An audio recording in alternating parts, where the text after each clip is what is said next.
Bonjour à tous et bienvenue sur la chaîne YouTube du Bureau des Jeux de l'ESIEA. Aujourd'hui on se retrouve pour une nouvelle émission, on va faire du JDR, du jeu de rôle. Pour ceux qui ne connaissent pas le concept, je vais l'expliquer très simplement. C'est donc une équipe de joueurs qui se retrouvent autour d'une table aux côtés d'un maître du jeu. Ici, en l'occurrence, ce sera moi. Le maître du jeu donc narre son scénario et les joueurs doivent s'adapter en conséquence et faire des actions afin d'amener à bout le scénario. Leurs actions seront faites grâce à des statistiques et des jets de dés qu'ils devront réussir pour réussir leur action. Quant à l'univers, nous sommes dans l'univers de Cthulhu. L'univers de Cthulhu, c'est le monde du XXe siècle, le monde réel, dans lequel la magie noire se mêle au quotidien des hommes et donc amène créatures mystiques et autres mystères. Pour le scénario choisi, donc, nous sommes le 19 septembre 1927. Le bateau ravitailleur de phare, l'Hélios, son moteur à vapeur vrombissant, s'achemine vers la relève bimensuelle du phare d'Alosei.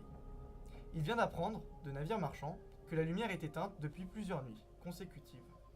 N'ayant aucun moyen de communiquer avec le monde extérieur, les gardiens du phare sont peut-être malades, en rupture de stock de paraffine, ou tout simplement négligents.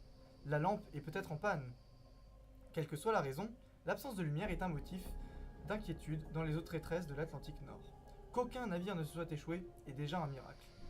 Alors que l'île apparaît à l'horizon, et malgré la mer démontée, 2 marins et une journaliste ont répondu à la demande de volontaires du capitaine pour évaluer la situation. Un 4e homme, le gardien de la relève à bord de l'Hélios, va les accompagner pour tenter de rallumer la lampe avant la tombée de la nuit.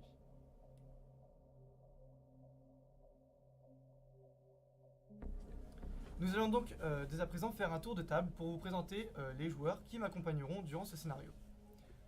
Premièrement, Éléonore. Présente-toi. Je présente mon personnage, ça marche. Alors mon personnage, ça va être Case MacLeod. C'est une jeune journaliste de 25 ans écossaise. Je donne les stats. Non, les stats s'en fout. Allez. Alors donc c'est une journaliste écossaise qui travaille à l'international. Elle est de retour au Royaume-Uni pour étudier en fait la fameuse histoire du phare qui ne s'allume plus depuis un certain moment. C'est pour ça qu'elle embarque sur le bateau avec les 3 autres marins et le capitaine. 2 marins et le gardien. Ouais, voilà, du coup, les autres personnages. Elle revient tout juste d'une mission aux USA. Il se trouve en fait qu'elle est sur le bateau avec un de ses cousins, Glenn MacLeod, qui se présentera plus tard. Yes. Ce qu'on peut dire d'elle, c'est que c'est une fille très assurée, téméraire, quelqu'un d'optimiste et de volontaire. D'accord. Voilà. Ok, le cousin en question. Donc Nils, Yes. Nils qui le jouera. C'est moi, Nils. Je joue donc le personnage de Glenn MacLeod, surnom Red. Âge la trentaine à peu près, 30 ans. Qu'est-ce qui est dans le bateau? C'est le mécanicien vapeur. Bateau à vapeur, ça? Ouais, mécanicien Ouais, vapeur. Ouais, yeux verts, cheveux bruns, caucasien. Il a fait la guerre des tranchées, Première Guerre mondiale. Il a passé la plupart du temps à Verdun. Il s'en est sorti assez miraculeusement de cette bataille-là. Au retour de la guerre, il a décidé de rentrer en Écosse. Il a travaillé un peu partout, plein de petits boulots. Il a ensuite trouvé quelqu'un pour lui apprendre un métier sur les bateaux dans les ports d'une des grandes villes du nord de l'Écosse. Et ensuite est parti trouver un travail dans ces bateaux. Voilà. Ensuite, donc nous avons Anis. Nice, ouais. Alors mon personnage se prénomme Antoine de Rossignol. Après avoir fini mes études en sciences appliquées, je compte me rendre sur le phare d'Alosei pour prendre la relève à bord du bateau d'Hélios pour prendre la relève. Après avoir vu ma promise aller dans les bras d'un autre. Je suis une personne assez solitaire, de constitution robuste, mais surtout rationnelle, même si parfois je laisse sa chance à l'imagination. Et ensuite nous avons donc Nicolas. Donc oui, Nicolas, mon personnage est un lieutenant du bateau. Donc je m'appelle Thomas Brennan, j'ai 35 ans et je suis assez haut gradé du coup dans le bateau. Donc au-dessus de moi il n'y a que le capitaine et son second.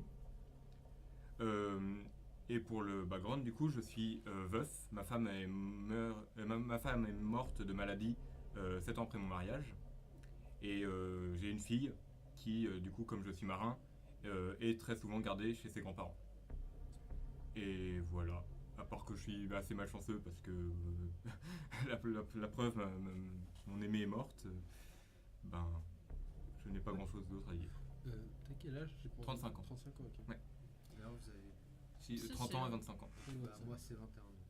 Oh, petit jeu. Petit genou. Pour conclure tout ça, est-ce que vous pouvez nous donner votre expérience du jeu de rôle à chacun? Donc, Alors, Nicolas du coup, moi, j'ai commencé très très jeune. Déjà, mes parents en faisaient avant, donc j'ai baigné un peu dedans. J'ai commencé très jeune avec un groupe de potes au collège. J'ai continué à essayer d'emmener mes potes vers cet univers. Et du coup, je continue et ce sera l'une des premières sessions vraiment extrêmement RP que je vais faire. Ça va être cool. Parce que c'est ce que je veux. Anis? Moi, ce sera ma première fois pour le coup. Oh. Donc, j'attends beaucoup cette Cool. expérience. On va Ouais. les puceler. Yes. Faut Sa première pas le fois. dire. Ouais. Du coup, non, moi ça fait. Je crois que ça doit être ma 3e ou 4e session vraiment en tant que joueur non, ouais, ça. Comme ça en tant que joueur, sinon généralement j'ai MJ 2-3 sessions de Donjons et Dragons avec des potes. Connaissances, bah ça fait quelques années que je me suis mis, je suis rentré dedans il y a assez récemment entre guillemets depuis le lycée plus qu'autre chose. Et voilà, je suis surtout axé Donjons et Dragons et Fantasy. Donc là ça va être une nouvelle expérience, ça va être intéressant. Et Léonard? Bah moi en fait j'ai commencé pareil au collège avec des amis, effectivement on avait un peu notre groupe de RP mais après bon il y a eu une grosse période de blanc où j'ai rien fait du tout et c'est vraiment très récemment que j'ai repris. Quant à moi, pour moi, le fait est que j'ai commencé au lycée, sûrement en seconde, je crois. D'abord en regardant des vidéos et des streams sur internet, donc ça m'a plu et j'ai voulu faire ça avec des potes.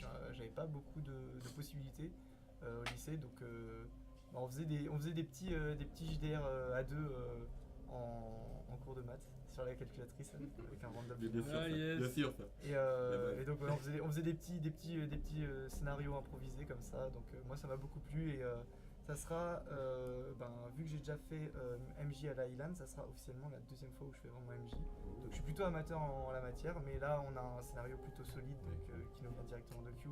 Bisous à toi si tu entends ça, si tu regardes cette vidéo. Donc, Ouais, donc voilà. Écoutez, j'espère que tout ça vous plaira. Ouais. Et puis On espère. Hein. voilà. Quant à nous, on se retrouve pour la prochaine fois ou avec l'épisode 1 et le début de cette aventure. Yes.